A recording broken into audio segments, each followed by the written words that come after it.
Bienvenidos a Devorando Libros, yo soy Flor y hoy vamos a estar haciendo un café literario.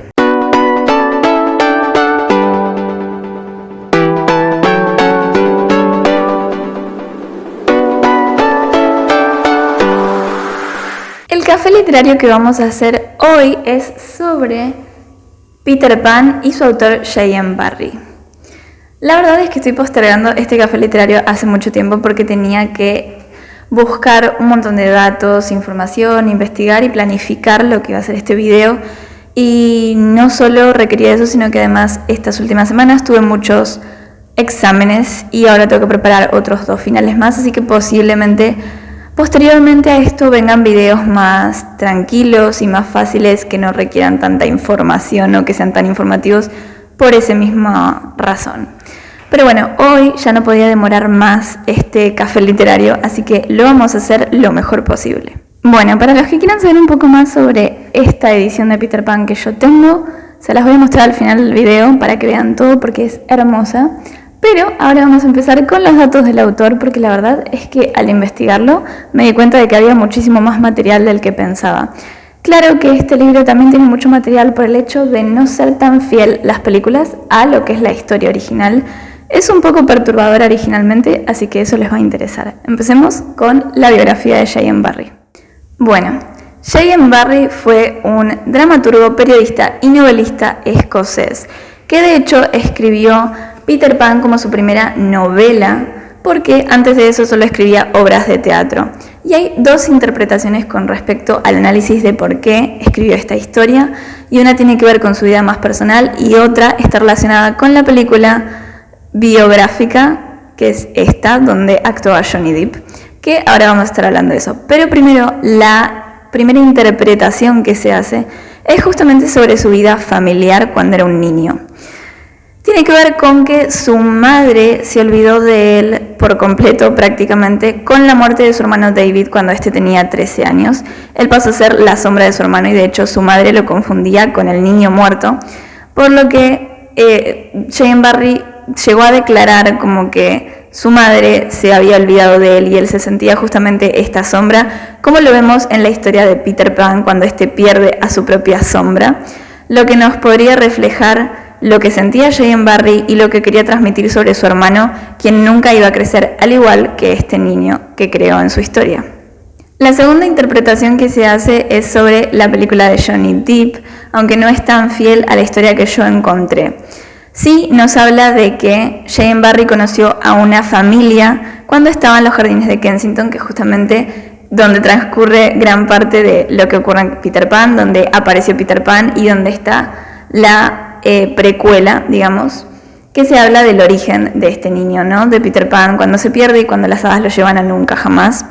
Y sí, este autor conoce a una familia en este parque, en estos jardines, y se hace amigo de unos niños, que en la historia que yo encontré son George y Jack. Él se hace amigo de estos niños porque tenía cierto infantilismo, es verdad, además de que era un hombre de muy baja estatura y con rasgos muy infantiles, a pesar de la edad que tenía. Terminó haciéndose amigo de los padres de estos niños y con el tiempo continuaron esta relación. Ellos siguieron teniendo hijos y otros de sus hijos eran, por ejemplo, Michael y Peter. Justamente Peter sería Peter Pan, Michael y George serían los hermanos de Wendy. Y bueno, también tenían otros hijos que cuando sus padres tienen un accidente, mueren, es J.M. Barrie quien se encarga de custodiar a estos niños. Básicamente los lleva a vivir con él, creo, y con su esposa. Su esposa se termina hartando del cuidado que le da a estos niños y lo abandona. Posteriormente, él, después de la crianza que hace con estos niños, estos crecen y terminan con finales trágicos prácticamente todos. Creo que la única que sobrevivió fue una niña. Pero, por ejemplo, Michael creo que se suicidó y George tuvo un accidente, me parece. Uno tuvo un accidente y otro se suicidó. Cuestión que esto fue terrible para este autor, quien se sumó en una depresión que después hizo que dejara de escribir por la relación que había tenido durante tantos años con estos niños a los que había tomado como hijos, porque él no tuvo sus propios hijos y sus relaciones amorosas fueron muy malas. Para aquel que no conozca la historia de Peter Pan, la voy a resumir un poco, aunque me parece extraño que no la conozcan. Básicamente se trata de la existencia de un niño que jamás crece, un niño que fue criado por hadas en un país o en una isla que no existe, en el país de nunca jamás, justamente, un lugar completamente mágico y maravilloso lleno de piratas, indios y sirenas. Y claro, este chico va a aparecer en este mundo real, en el mundo que conocemos, y va a encontrarse con unos niños que pertenecen a una familia, obviamente, y va a terminar secuestrándolos, por así decirlo, y llevándolos al país de nunca jamás con él. Y viviendo aventuras y descubriendo todo lo que tiene este lugar para ellos o para ofrecerles a ellos, que es justamente todo lo que un niño querría, ¿no? Esto de los piratas, las sirenas, los tesoros, las aventuras, la diversión, sin tener que pensar en crecer y sin pensar en que hay adultos, a no ser que sí, son los adultos, son los piratas, por ejemplo, pero siempre son villanos. Entonces, sí, es una historia bastante extraña desde el comienzo, pero podríamos decir que es una trama infantil normal, pero no tiene nada de normal, la verdad. Y es que las películas lo endulzan de una manera o tratan de ponerle coherencia donde algunas cosas no tienen ni pies ni cabeza o son muy metafóricas. Es cierto que si uno lo lee de grande, se da cuenta de esos pequeños detalles que no son para niños y que los niños no se darían cuenta. En ese sentido, está bueno leerlo cada tanto para ir viendo cómo crecemos junto con el libro. Yo lamentablemente es la primera vez que leo Peter Pan. Quise leerlo cuando era más chica, pero no estaba en ningún lado este libro. Hasta que finalmente encontré esta edición hace poco y decidí comprarla porque me parecía muy linda y jamás la había leído, así que me vino muy bien. Pero ahora lo que nos compete es por qué es tan diferente las adaptaciones a la historia original.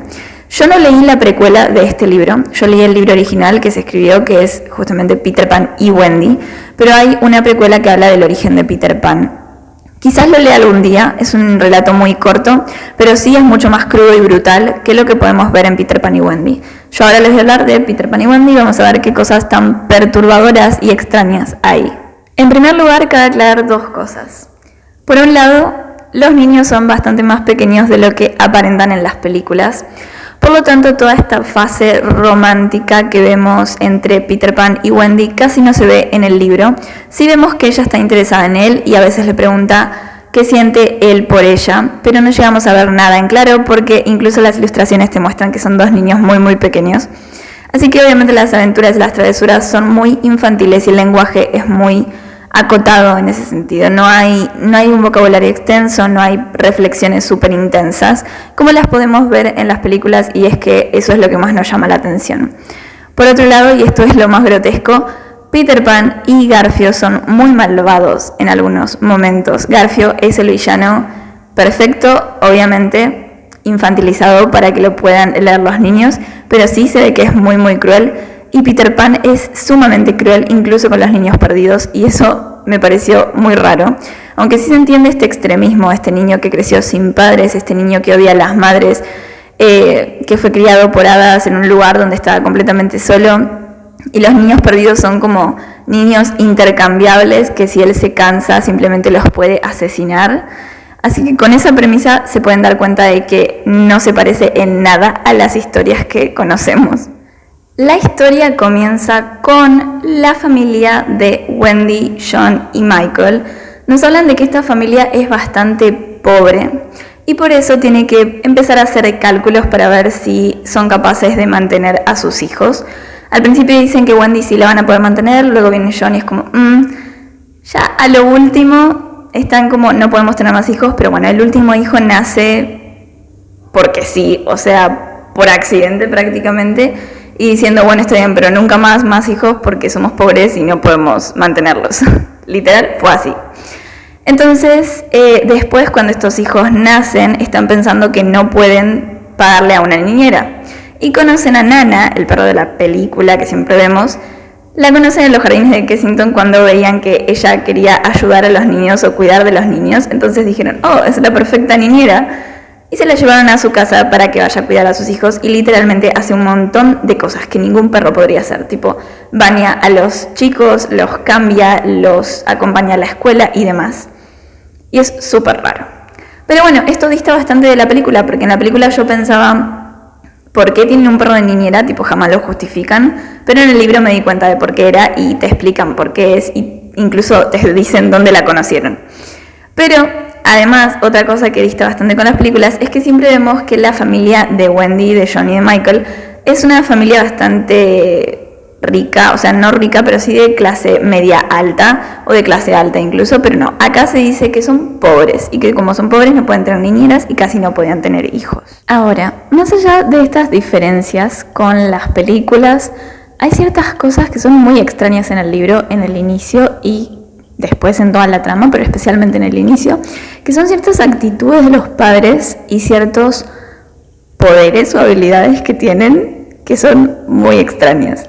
Por ejemplo, la madre de estos chicos puede ordenar la cabeza, los pensamientos de sus hijos mientras estos duermen, y es así que se da cuenta de que el nombre de Peter Pan aparece en la cabeza de cada uno continuamente.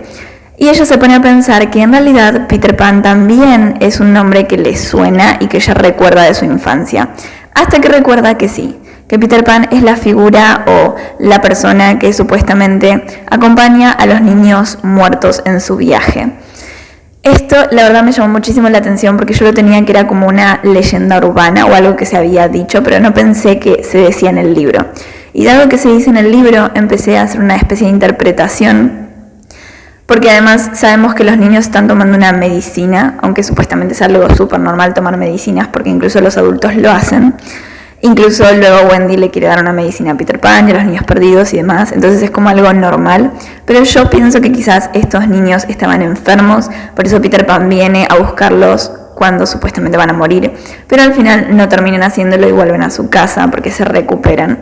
Además, en el libro se dice que nunca jamás es un lugar al que todos pueden ir, que básicamente es el lugar al que todos los niños viajan durante el día cuando están jugando con su imaginación, pero que se vuelve mucho más oscuro cuando se van a dormir porque están en los sueños. Entonces, dado que es un lugar imaginario y Peter Pan era la persona que los buscaba cuando morían, es bastante coherente pensar que posiblemente estos niños estaban enfermos y a punto de morir. Ahora, a todo esto claramente es una interpretación mía, no la leí en ningún lado, no sé si alguien más lo pensó o si incluso se confirmó de alguna manera, pero bueno, por lo menos es una posibilidad. Ahora, otra de las cosas extrañas es la actitud del padre de estos chicos. Este padre es muy celoso, muy caricaturesco, la verdad, porque, por ejemplo, tiene muchos celos a la perra, a la niñera, y la misma noche en que ellos se van a ir y dejar a los niños solos, que es cuando viene Peter Pan a raptarlos, en ese momento quieren que los niños tomen su medicina antes de que ellos se vayan, pero ellos no quieren, entonces le dicen al padre que él primero tome su medicina. Pero él es tan cobarde y se ve tanto en sus palabras y en sus acciones que decide desviar la atención de él y hacer una pequeña broma a la perra. Pone su medicina en el bebedero de la perra para ver si esta lo tomaba o no lo tomaba. Al final no lo toma y como él se enoja tanto y tiene tanto miedo de que le hagan tomar su medicina, se desquita con la perra y es cuando la encadena en el patio y por eso no puede advertir sobre lo que le ocurre a los niños cuando Peter Pan se lo lleva. Eso fue muy loco y lo omitieron las películas. De hecho, yo me acuerdo en esta adaptación, que no me acuerdo ni siquiera de qué año es, pero es mi adaptación favorita de Peter Pan. Me acuerdo que sí ponían como que Wendy había llevado una nota del colegio y era un reto que le mandaban a su padre al trabajo, entonces se aleja de la perra que lo llevaba a su casa y de sus hermanos obviamente y se va corriendo al banco del padre para evitar que el mensajero dejara la nota del colegio y la retara. Y ahí es cuando se hace un desastre y el padre termina culpando a la perra porque esta era la que tenía que cuidarlos. Eso tiene un poco más de sentido, sigue teniendo cero sentido que un perro sea la niñera, pero por lo menos tiene más sentido que el padre se desquite con la perra por puro capricho porque es cobarde de tomar su medicina.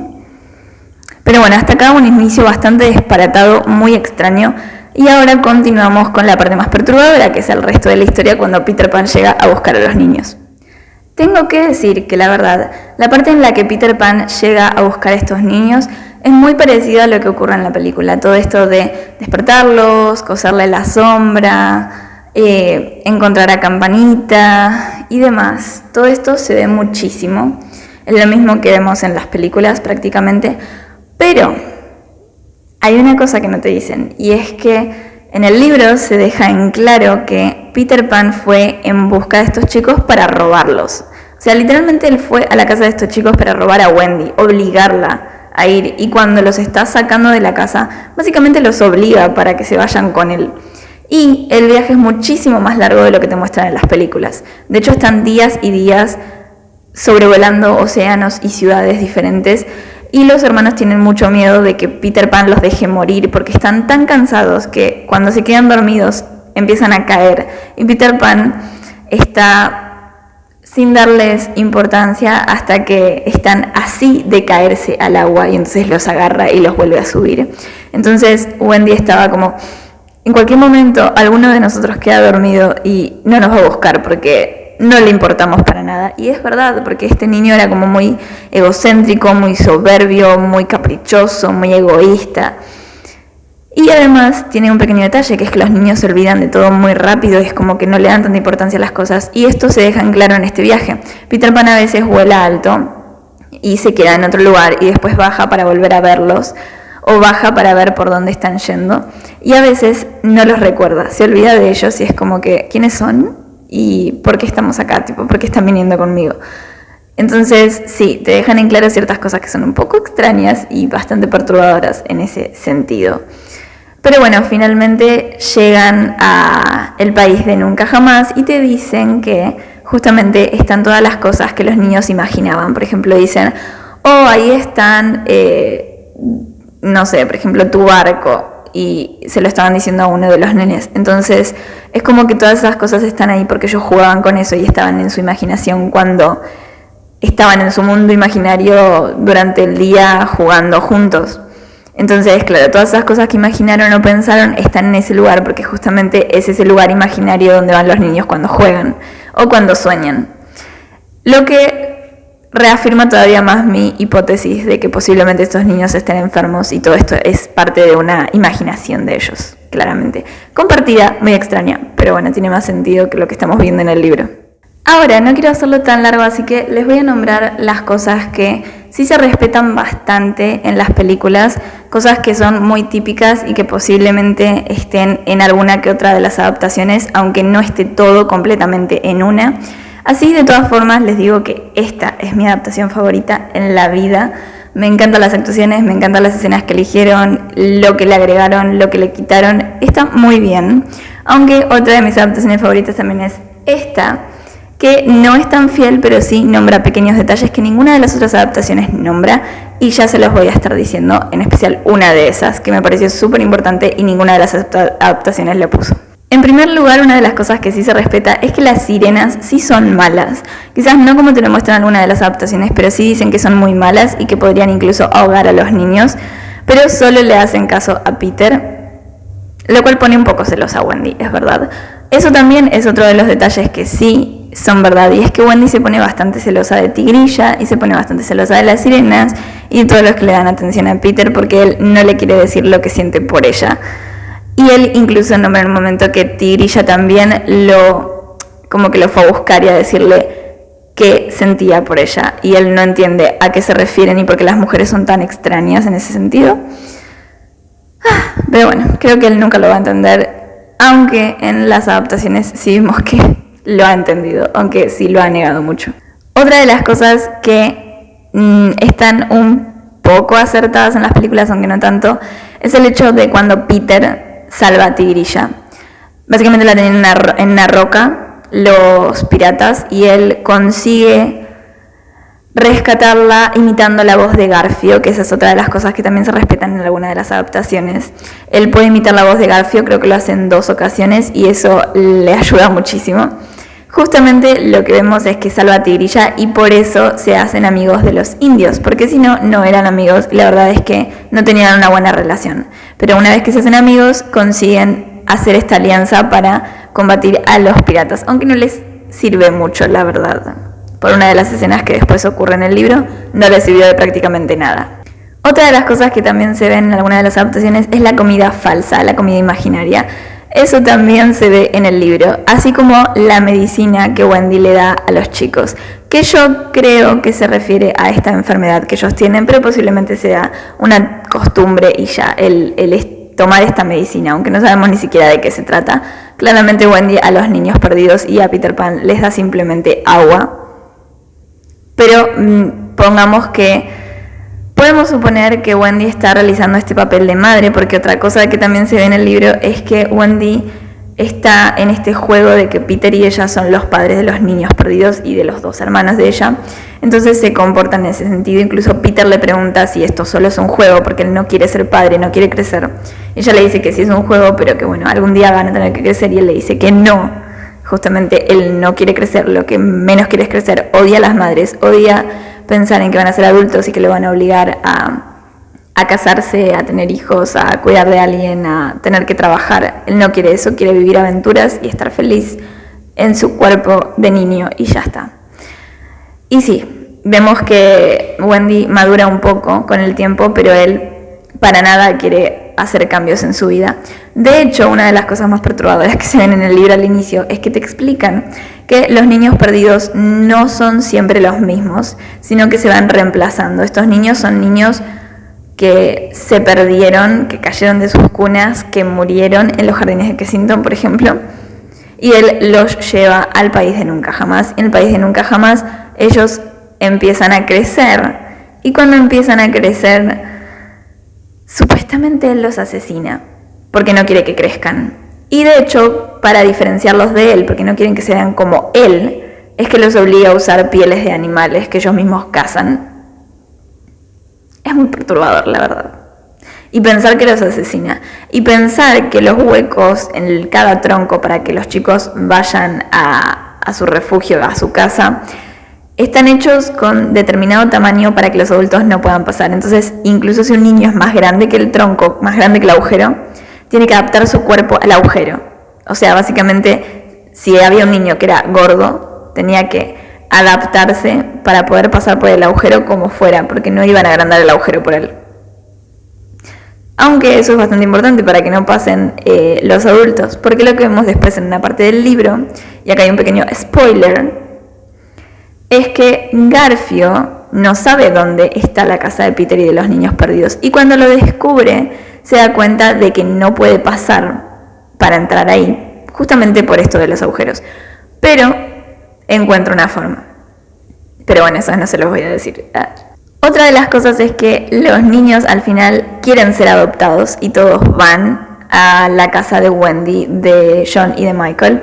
Eso se ve en las películas y también está en el libro. Yo pensé que eso no estaba, y es verdad que Peter no quiere ir.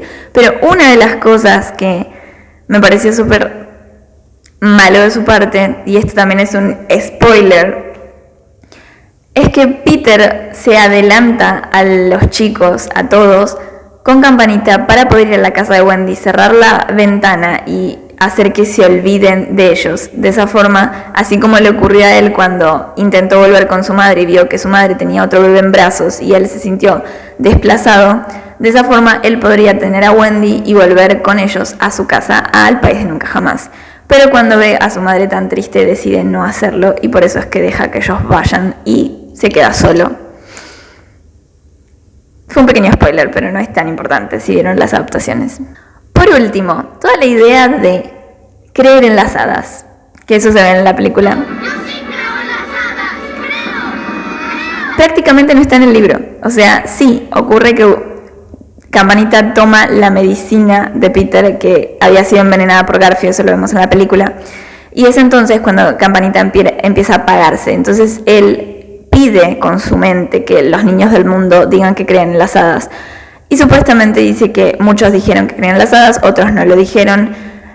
Campanita se va recuperando y él le pareció escuchar que los niños se callaban de pronto, como si sus madres aparecieran en sus cuartos preguntándose por qué los niños estaban gritando a esa hora de la noche que creían en las hadas. Y ya está, dura una escena de unos segundos, tipo nada más. No es tan importante como se ve en la película, y que la verdad es que yo esperaba esa escena porque me encanta esa escena en la película. Ahora sí, llegó la parte de la batalla final, que es la batalla final con Garfio, cuando Peter Pan dice que esa vez es Garfio o él. Alguno de los dos tiene que morir. Garfio al final de esta pelea se da cuenta de que se tiene que resignar, de que Peter va a ganar, de que él tiene que vivir. Entonces, lo que más odiaba Garfio de Peter era su soberbia de niño. Entonces quiere que por lo menos si lo va a matar, si el cocodrilo lo va a comer, si tiene que perder su vida para que Peter gane, quiere que en ese último momento Peter pierda sus modales. Entonces hace lo posible por provocarlo y se inclina para que Peter lo patee. Y eso es lo que ocurre. O sea, Peter lo patea y él cae hacia donde está el cocodrilo. Y bueno, eso es lo que pasa. Ahora, otra de las cosas que me pareció interesante es que al final de la historia, una vez que los chicos vuelven y los padres terminan adoptando a todos, a pesar de que son muy pobres, no sé cómo van a hacerle. Pero bueno, porque esta vez no trajeron tesoros de El País de Nunca Jamás, así que no sé cómo van a pagar la vida de tantos niños.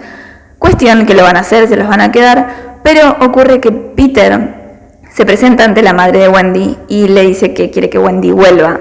La madre le dice que no, que Wendy tiene que quedarse con ellos, pero que aceptaría que Wendy se vaya una semana cada año para hacer la limpieza de primavera en El País de Nunca Jamás.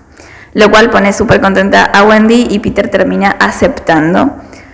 Y al año siguiente, o mejor dicho, meses después, vuelve y Wendy ya estaba un poquitito más grande y dice que la ropa que había confeccionado con hojas y demás ya le quedaba un poco justa. Pero, ¿qué ocurre? Nada había cambiado prácticamente, pero Peter ya había empezado a olvidar la existencia de Garfio alguna vez en su vida. Dice que él cada vez que mata a un pirata se olvida de ellos, entonces es como que nada tiene sentido, no tenían de qué hablar, porque literalmente ella había crecido, madurado y seguía teniendo en su mente un montón de historias que han vivido que él ya no recordaba y ya no le importaban, y él no había cambiado en absoluto. Para él lo que fueron meses, para él fue un día. Entonces, sí, había muchos cambios y ella como que se siente mal en ese punto.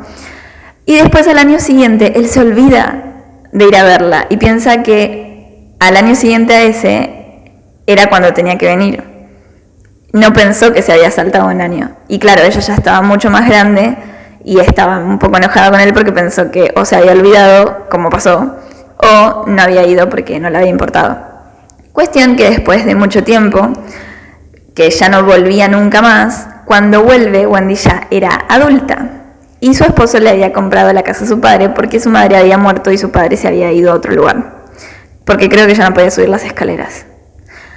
Entonces, Wendy estaba con su familia, con su hija en esa misma habitación donde ella había estado de chica, y te cuenta que muchos de los niños perdidos ya se iban a su oficina todos los días, otros se habían casado, o uno creo que era un conde o algo así, se había casado con alguien con título nobiliario.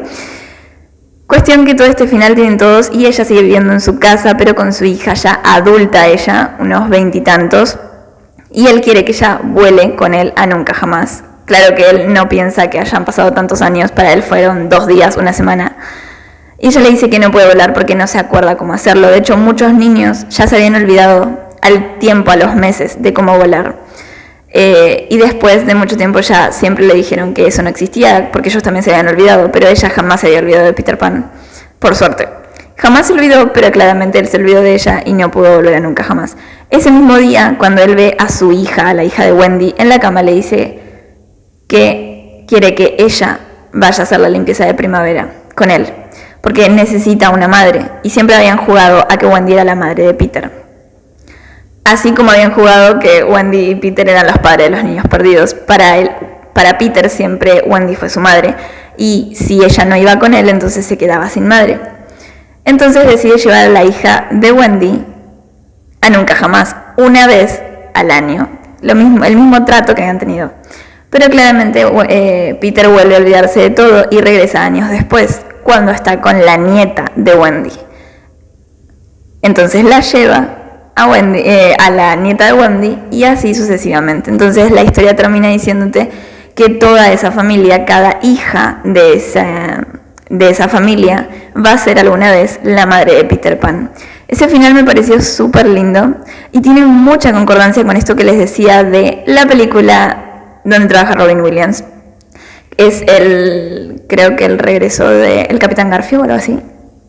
Bueno, cuestión que en esa parte vemos como Wendy ya es una anciana, había tenido una hija, Jane, que es la de la segunda película animada, que es esta. Y después tiene a Margaret, creo, que es la esposa de Robin Williams en esta película. Entonces, claro, vemos esto, por lo menos vemos a estas generaciones que supuestamente fueron las madres de Peter Pan. Claro que vistas de otra forma, pero por lo menos es la única adaptación donde vemos esto y me pareció un final súper lindo. Por último, antes de terminar con esto, quisiera leerles algunas de las frases que están en este libro que anoté para que vean un poco de los personajes que me gustaron, frases que me gustaron y muchas de las frases que sí están en las adaptaciones. Y después voy a pasar a mostrarles esta edición y a despedirme para la próxima semana. Las estrellas son bonitas, pero no pueden tomar parte activa en nada, solo pueden mirar desde arriba para la eternidad. Wendy, continuó él con una voz a la que ninguna mujer ha podido resistirse nunca. Wendy, una chica es más útil que 20 chicos. Pues mira, Wendy, cuando el primer niño se rió por primera vez, su risa se desmenuzó en miles de fragmentos que se escaparon aquí y allá. Fue así como nacieron las hadas. La muerte será una aventura extraordinaria. Pero no había orgullo en su modo de andar, que armonizaba con los movimientos de su alma perturbada. Garfio estaba profundamente abatido. Sabía que solo las madres están siempre dispuestas a asumir responsabilidades. Todos los niños lo saben y se aprovechan, aunque es precisamente por eso por lo que desprecian un poco a las madres. Cosas extrañas nos suceden a todos en el viaje de nuestra vida, sin que sepamos durante un tiempo que han ocurrido.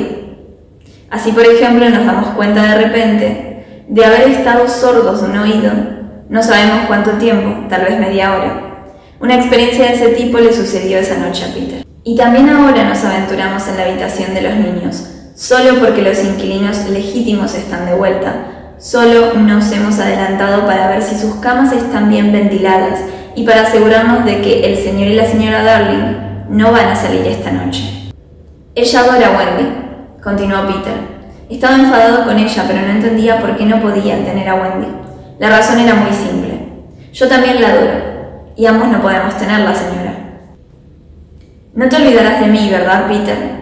Antes de que llegue el momento de la limpieza de primavera. Cuando Margaret crezca, tendrá una hija, que será a su vez la mamá de Peter, y así sucesivamente, para siempre, mientras los niños sean alegres, inocentes y no tengan corazón.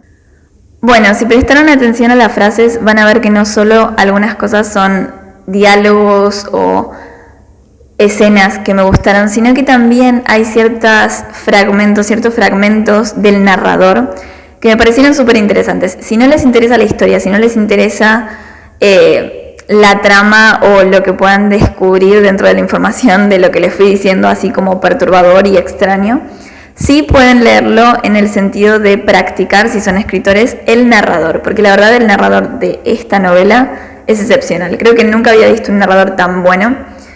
Te sumerge en la historia, es un personaje más, tiene cierta visión que hace que sea incluso omnisciente, pero siendo un tercero, pero sabemos que no es ningún personaje testigo, por así decirlo, sino que es una voz más que pareciera estar al lado nuestro viendo la historia, pero sabiendo un poco más de ella. Y bueno, hasta acá los dejo ahora. Les voy a mostrar la edición de Peter Pan y todo lo que tiene. Pero ya los dejo para la semana que viene. Espero poder hacer video la semana que viene. Espero poder editar para que lo vean el sábado y no el resto de la semana, sino ya verla este fin de semana. Espero que les haya gustado. Comenten, compartan, den like y por favor vayan a suscribirse en Instagram y obviamente acá mismo para ver el resto de los videos. Chao.